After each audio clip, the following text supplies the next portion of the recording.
Hey guys, welcome back to George Basics Crypto and Finance. In this video tutorial, I will teach you how to use PPTO on Walmart. So here is the step-by-step instruction, and if you follow all of the steps, you will solve your problem. So you need to open the app and you need to log into your account. Then you need to go to schedule and tap on the full schedule section to view your upcoming shifts.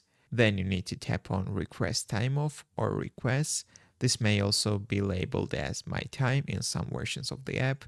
And when you go there, you need to select the day you need to off. Tap on the specific date you want to use your PPTO for. Choose the type of time off.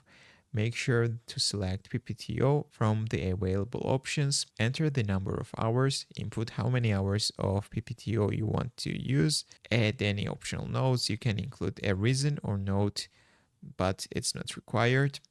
And you need to submit the request. Double check if everything is correct and then click submit to finalize your PPTO use. There are some important reminders. Call in first for callouts. If you are using PPTO to cover a callout, always report your absence via the call in number or app before submitting PPTO.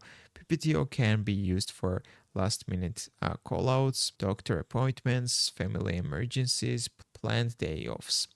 You must have enough PPTO hours available. Check your balance under My Time in app before requesting. So that's how you can use the PPTO on Walmart. If this video was helpful for you, don't forget to click the like buttons and don't forget to subscribe.